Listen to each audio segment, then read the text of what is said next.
Welcome to Raju volunteer info channel. ఈరోజు topic వచ్చేసి జగనన్న ఆరోగ్య సురక్ష సంబంధించి సర్వే అనేది మనకి మొదటి విడత రెండో విడత అని చెప్పేసి మీకు కేటాయించిన డేట్లో మనకి సర్వే అనేది ఓపెన్ అవడం జరుగుతుందండి. సో ఇక్కడ ప్రజెంట్గా మనకి మొదటి సర్వే అయితే కంప్లీట్ అవడం ఉంది. ఇప్పుడు మనకి రెండో సర్వే అనేది ఓపెన్ అవడం ఉంది. సో రెండో సర్వేలో ఏ క్వశ్చన్స్ అడుగుతారు అనేది ఈ వీడియోలో మీకు ఎక్స్ప్లెయిన్ చేస్తాను. సో ఫస్ట్ ఆఫ్ ఆల్ మనం వాలంటీ యాప్ ఓపెన్ చేసిన తర్వాత జగనన్న ఆరోగ్య సురక్ష చెప్పేసి ఆప్షన్ ఉంటుంది. ఆ ఆప్షన్ మీద ట్యాప్ చేయండి. సో ట్యాప్ చేసిన వెంటనే మనకి ఇక్కడ మొదటి విడత రెండో విడత అని చెప్పేసి రావడం ఉంటుంది. సో మొదటి విడత క్లిక్ చేస్తే ఇక్కడ మనకి సర్వే అనేది కంప్లీట్ అవ్వడం జరిగిందండి మొదటి విడత సంబంధించి.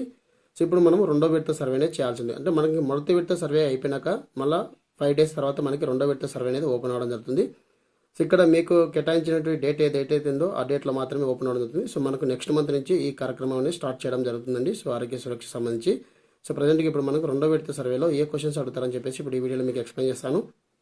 సో మళ్ళీ నేను బ్యాక్ అయితే రావడం జరిగింది. మరొకసారి ఆరోగ్య సురక్ష మీద క్లిక్ చేసి రెండో విడత సంబంధించి నేను ఓపెన్ చేస్తున్నాను అండి. సో రెండో విడత మీద ఓపెన్ చేసిన వెంటనే చూడండి ఇక్కడ మనకి పెండింగ్ అని చెప్పేసి రావడం జరిగింది. ఇందులో ఒక నేమ్ అయితే నేను సెలెక్ట్ చేస్తున్నాను.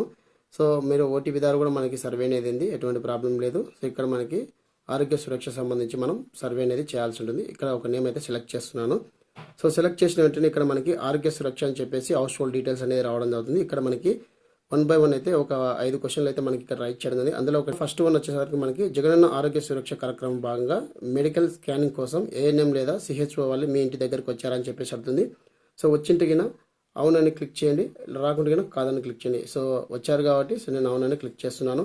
సో రెండో క్వశ్చన్ వచ్చేసరికి మనకి ఇక్కడ ఈ సందర్శన సమయంలో ఏఎన్ఎం లేదా సిహెచ్ఓ మీ ఇంటిని వారికి ఎవరికైనా ర్యాపిడ్ టెస్టులు నిర్వహించారా? సో ర్యాపిడ్ టెస్టులు నిర్వహిస్తుంటిగిన అవునని క్లిక్ చేయండి, లేకుంటే కాదని క్లిక్ చేయండి. సో ప్రజెంట్గా ర్యాపిడ్ టెస్ట్ అనేది నిర్వహించలే కాబట్టి కాదని క్లిక్ చేస్తున్నాను. అలాగే ఇక్కడ మనకి మూడో క్వశ్చన్ వచ్చేసరికి మీ సచివాలయంలో జగనన్న ఆరోగ్య సురక్ష క్యాంపు జరిగిన తేదీ మరియు వేదికతో కూడిన టోకెన్ స్లిప్లు మీకు అందించారా అని చెప్పేసి అడుగుతుంది. సో అందింతగిన అందిందని క్లిక్ చేయాలి, లేకుంటే లేదని క్లిక్ చేయాలి. నాలుగో క్వశ్చన్ వచ్చేసరికి జగనన్న ఆరోగ్య సురక్ష క్యాంపుకు వస్తున్న సీనియర్ డాక్టర్ని కలవడానికి మీకు టైం లైన్ స్లాట్ తెలుసా అని చెప్పేసి అడుగుతుంది. సో తెలిసిన తగిన అవునని క్లిక్ చేయండి, లేకుంటే కాదని క్లిక్ చేయండి. సో వీళ్ళకి తెలుసు కాబట్టి చెప్పడం అయితే జరిగింది కాబట్టి అవునని క్లిక్ చేస్తున్నాను. అలాగే మనకి ఐదో క్వశ్చన్ వచ్చేసరికి అవసరమైన సర్టిఫికేట్లు మరియు పత్రాలు నిర్ధారించడానికి మీకు గతంలో నిర్వహించిన జగనన్న ఆరోగ్య సురక్ష క్యాంపుకు మీరు హాజరయ్యారని చెప్పేసి అడుగుతుంది. సో గతంలో మనకి ఆల్రెడీ జగనన్న సురక్ష సంబంధించి క్యాస్ట్ సర్టిఫికేట్ కానీ ఇన్కమ్ సర్టిఫికేట్ సంబంధించి సర్టిఫికేట్లకు సంబంధించి ఒక ప్రోగ్రామ్ కూడా జరగడం జరిగిందండి. అప్పుడు మీకు ఆ ప్రోగ్రామ్కి హాజరయ్యారని చెప్పేసి అడుగుతుంది. సో ఇంటికైనా అవునని క్లిక్ చేయండి, కాదంటే కాదని క్లిక్ చేయండి. సో రాష్ట్రంలోని ప్రతి ఒక్కరికి నాణ్యమైన వైద్యం అందించాలనేదే రాష్ట్ర గౌరవ ముఖ్యమంత్రి వర్యులు శ్రీ జగన్మోహన్ రెడ్డి సార్ యొక్క ఆశయం అని చెప్పేసి ఇక్కడ మనకి ఇవ్వడం జరిగింది.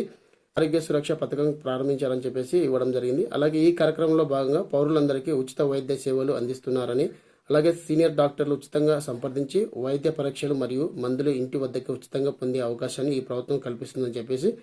సో మనకి ఇక్కడ ఈ వైద్య సేవలని మనం పొందేందుకు ఇక్కడ డేట్ కూడా మెన్షన్ చేయడం జరిగింది. 2వ తేదీ 2వ నెల 2024వ తేదీన సో మనకి గవర్నమెంట్ స్కూల్లో ఇస్తారని చెప్పేసి ఇవ్వడం జరిగింది, గవర్నమెంట్ అని చెప్పేసి ఇక్కడ మనకి క్లియర్ అయితే మెసేజ్ అయింది. అలాగే ఇక్కడ మరికొన్ని క్వశ్చన్స్ అయితే మనకి ఎనేబుల్ చేయడం జరిగింది. అంటే మరికొన్ని క్వశ్చన్స్ అయితే ఇక్కడ మనకి అడగడం జరిగింది. సో ఏఎన్ఎం కానీ సిహెచ్ఓ కానీ మీకు కొత్త ఆరోగ్యశ్రీ కార్డులు ఇచ్చారని చెప్పేసి అడుగుతుంది. సో మీకు కొత్త ఆరోగ్యశ్రీ కార్డులు ఇచ్చింటే ఇచ్చారని క్లిక్ చేయండి, లేకపోతే లేదని క్లిక్ చేయండి. సో మీకు ఇచ్చింటే కన్నా ఇచ్చారని క్లిక్ చేయండి. అలాగే మనకి ఆరోగ్య పరిమితి 5 లక్షల నుండి 25 లక్షల వరకు పెంచడం జరిగిందని తెలుసా అని చెప్పేసి అడుగుతుంది. సో తెలిసింటే కన్నా తెలిసిందని క్లిక్ చేయండి, తెలియకపోతే తెలియదని క్లిక్ చేయండి. ఆల్మోస్ట్ మనకి ఆల్రెడీ తెలుసు కాబట్టి తెలుసు అని క్లిక్ చేస్తున్నాను. అలాగే ఇక్కడ మనకి ఏఎన్ఎం మరియు సిహెచ్ఓ ఆరోగ్య పథకం గురించి మీకు వివరించాలని చెప్పేసి అడుగుతుంది. సో వివరించింటే వివరించారని చెప్పేసి, వివరించకపోతే వివరించలేదని చెప్పేసి మీరు క్లిక్ చేయాల్సి ఉంటుంది. సో ఏఎన్ఎం మేడం వాళ్ళైతే వివరించడం అయితే జరిగింది కాబట్టి వివరించాలని చెప్పేసి క్లిక్ చేస్తున్నాను. అలాగే ఇక్కడ మనకి 4వ క్వశ్చన్ వచ్చేసరికి మీ కుటుంబ సభ్యుల్లో ఎవరికైనా ఆరోగ్యశ్రీ యాప్ డౌన్లోడ్ చేశారని చెప్పేసి అడుగుతుంది. సో మనం ఆల్రెడీ మనం ఆరోగ్యశ్రీ యాప్ అనేది ఆండ్రాయిడ్ మొబైల్ ఉన్న ప్రతి ఒక్క లబ్ధిదారికి అయితే మనం ఇన్స్టాల్ చేసి ఇవ్వడం జరిగింది కాబట్టి చేశారని చెప్పేసి క్లిక్ చేయండి.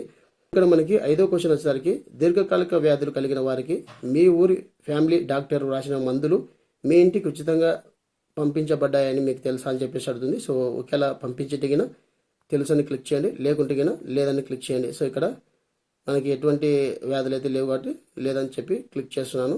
సో లేదని క్లిక్ చేసి ఇక్కడ మనకి సబ్మిట్ అనే బటన్ ఉంది కదా. సో మనకి ఒకవేళ ఉండింటికి తెలుసని క్లిక్ చేయండి. సో ఒకవేళ ఇక్కడ మనకి సబ్మిట్ బటన్ ఉంది కదా, సబ్మిట్ మీద క్లిక్ చేసిన వెంటనే ఇక్కడ ఫ్యామిలీ డీటెయిల్స్ అయితే రావడం జరుగుతుంది. సో ఇక్కడ ఎవరైతే మీకు అందుబాటులో ఉంటారో వారిని సెలెక్ట్ చేసుకొని సో ఇక్కడ మనకి ఓటీపీ అలాగే బయోమెట్రిక్ ఫేషియల్ అయితే ఇవ్వడం జరిగింది. సో నేను ప్రజెంట్గా ఇక్కడ ఓటీపీ అనేది సెలెక్ట్ చేస్తున్నాను అండి. సో ఇక్కడ నేను ఓటీపీ అయితే సెలెక్ట్ చేస్తున్నాను. సో ఇక్కడ ఓటీపీని సెలెక్ట్ చేసిన వెంటనే ఇక్కడ ఏదైతే రిజిస్టర్ అయిన మొబైల్ నెంబర్ ఏందో ఆధార్ కార్డుకి లింక్ అయిన మొబైల్ నెంబర్ ఏదైతే ఉందో ఆ యొక్క మొబైల్ నెంబర్కి ఒక ఓటీపీ అయితే వస్తుంది. సో ఆ ఓటీపీ అనేది ఇక్కడ మనం ఎంటర్ చేయాల్సి ఉంటుంది. సో ఎంటర్ చేసిన వెంటనే మనకి సర్వే అనేది కంప్లీట్ అవ్వడం జరుగుతుంది. సో ఈ విధంగా రెండో విడత సంబంధించి జగనన్న ఆరోగ్య సురక్ష కార్యక్రమం సంబంధించి ప్రోగ్రామ్ అయితే మనకి త్వరలో స్టార్ట్ అవుతుందండి. సో మీ సచివాలయం ఏ డేట్ అయితే కేటాయించారో ఆ డేట్లో మనకి ఈ సర్వేకి అయితే రావడం జరుగుతుంది. మనకి ఓటీపీ అయితే రావడం జరిగింది. సో ఓటీపీ అనేది నేను ఇక్కడ ఎంటర్ చేస్తున్నాను అండి. సో ఓటీపీ అనేది ఇక్కడ ఎంటర్ చేస్తున్నాను.